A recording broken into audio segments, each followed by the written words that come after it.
እኔ ስገባ የተጠየቀ አንድ ጥያቄ አለ። በመጀመሪያ ደረጃ ድሮ ከወንጌላውያን ዘማሪዎች ዘፋኞች ነበር የሚኮርጁት ከኛ ድሮ መዝሙራችን ስለሚማርካቸው ዘፋኞች ይኮርጁ ነበር። ወደ ደርግ ዘመን ስንመጣ ደግሞ እነዚህ የኢህአፓ ሰዎች መዝሙር ይወስዳሉ ከዘማሪዎችና እየወሰዱ መዝሙር ይዘምራሉ። አንዳንድ ጊዜ ለማላገጥ ይሞክራሉ፣ ግን ፍርድም አስከትሎባቸዋል። መጥፎ ነው። አንድ ጊዜ አንድ መኪና ሙሉ ክህነት አደጋ የደረሰበት መሆኑን አውቃለሁ። የአምላኬ ቃል አያረጅም፣ የኢየሱስ ቃል አያረጅም፣ ዘላለም ይኖራል እያበራ ከሚያምኑት ጋር የሚለውን የእንግሊዝ ቃል አያረጅም፣ የማርክስ ቃል አያረጅም፣ የሌኒን ቃል አያረጅም እያሉ ሲቀልዱ መኪና ተገልብጦ አልቀዋል። እና መጥፎ ነው። እንደዚህ መቀለድም ጥሩ አይደለም። አንዷም ሴት ደግሞ አንድ መዝሙር ኮርጃ እንትን አድርገዋለች። ቅዱስ አባት ሆይ ማረኝ፣ ኃጢአቴን ይቅር በለኝ፣ ወደ ዘላለም ሕይወት ምራኝ በምህረት የሚል መዝሙር እሷ አዲስ ፍቅር እኔን ይዞኛል ብላ ዘፈነችበት። ለማንኛውም ቢኮርጁ የነበሩት እነሱ ነው ድሮ ከኛ። አሁን እኛ ከነሱ በኮረጅ መቼም ከባድ ይሆናል ብዬ ነው የማስበው። ግን አንድ መዝሙርና ዘፈን ልዩነቱ ምንድን ነው ከተባለ ምናልባት መሳሪያው አይደለም። እኔ እንደሚመስለኝ አጫወቱ ሊቀራረብ ይችላል። እኛ ኢትዮጵያዊ በሆነ ስታይል በአብዛኛው አሜሪካ ነገር ለምሳሌ ካንትሪ ዌስተርን የሚባለው ሙዚቃ አብዛኛውም ለመዝሙር የሚጠቀሙበት ነው ታውቃላችሁ። እኛም ሀገር ደግነቱ የኢትዮጵያዊ የሆኑ ዜማዎች አሉ። ግን በዋናነት የሚለየው የመዝሙሩ ይዘት ነው፣ ኮንቴንቱ ነው የሚለየው ብዬ ነው እኔ የማምነው። ስለዚህ በዚህ አጋጣሚ እንዝፈን፣ ዘፈን ማለት ምንም ማለት አይደለም የሚባለውን በጣም ከሚጸየፉት ከሚያውዙ ሰዎች አንዱ ነው። ወጣቶቻችን ዘፈንን ከመዝሙር ጋር እንዲያዩ በየክለብ ቤቱ እንዲያመሹ ሲያደርጉ የነበሩ ሰዎች ዛሬ ቤተክርስቲያንን ለመክሰስ ቤተክርስቲያን ለሙዚቃ በደንብ ቦታ አልሰጠችም።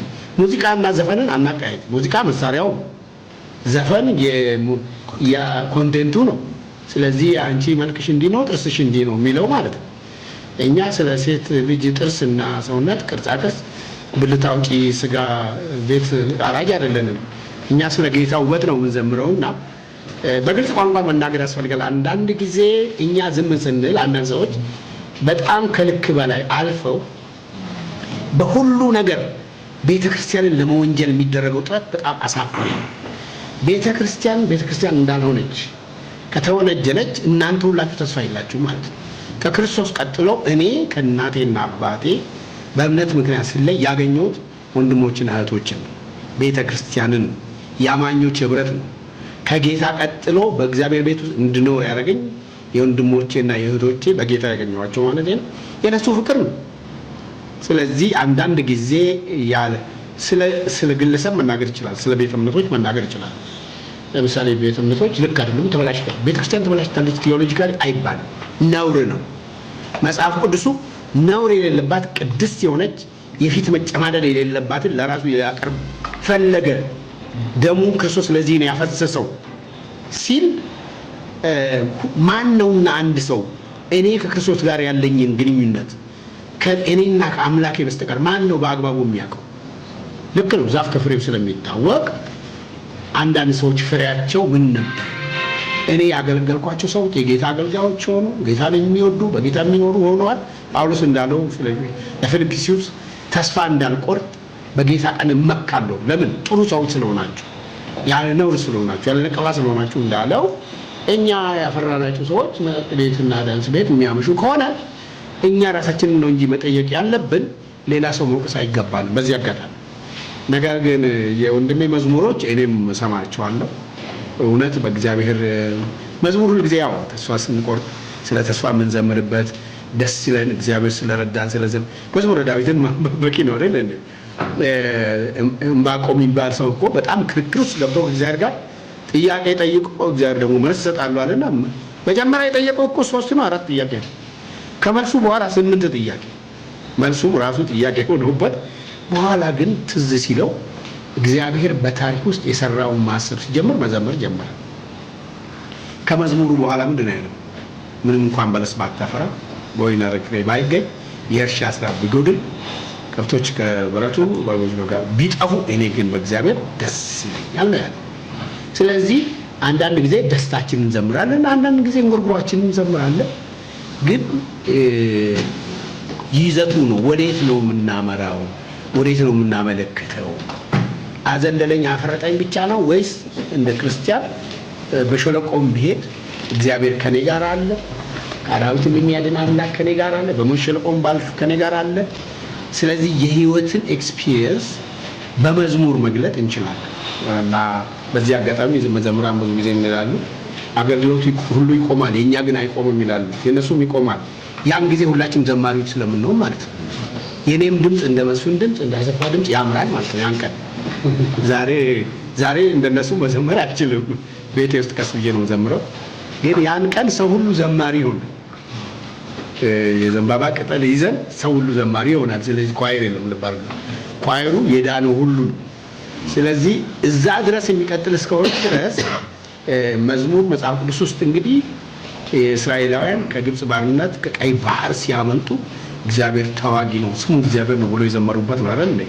የእግዚአብሔርን ድል፣ የእግዚአብሔርን ኃይል፣ የእግዚአብሔርን ግርማ ሞገስ፣ የእግዚአብሔርን ማዳን ከተግዳሮት የሚታደግ አምላክ መሆኑን ዘምረዋል። መዘምራንን ኢዮሳፊጥ ነው አይደል ያቆመው፣ ጌጠኛ ልብስ ለብሶ ሲዘምሩ እግዚአብሔር ድብቅ ጦር ልኳል። መዝሙር ለማሸነፍም ይሆናል። በብዙ መዝሙሮች እውነቱን ለመናገር ካላበዛ ውስጥ ጋር እኔ ለምሳሌ በህይወቴ ዘመን በየዘመኑ አንዳንድ መዝሙሮች ለህይወቴ ትልቅ ቦታ ነበራቸው። 65 አካባቢ አምናለሁ በችግሬ አንተ እንደምትረዳኝ የሚል መዝሙር ያድሱን እዘምር ነበር።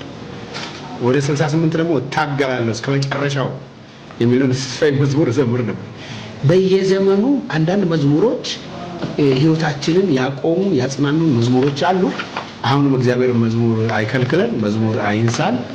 ኤፌሶን ላይ እንደሚናገረው በመንፈስ ቅዱስ የመሞላት አንዱ ምልክት ለእግዚአብሔር ተቃኝታችሁ ዘምሩ ስለሚል የእግዚአብሔር መንፈስ ያዘምራል።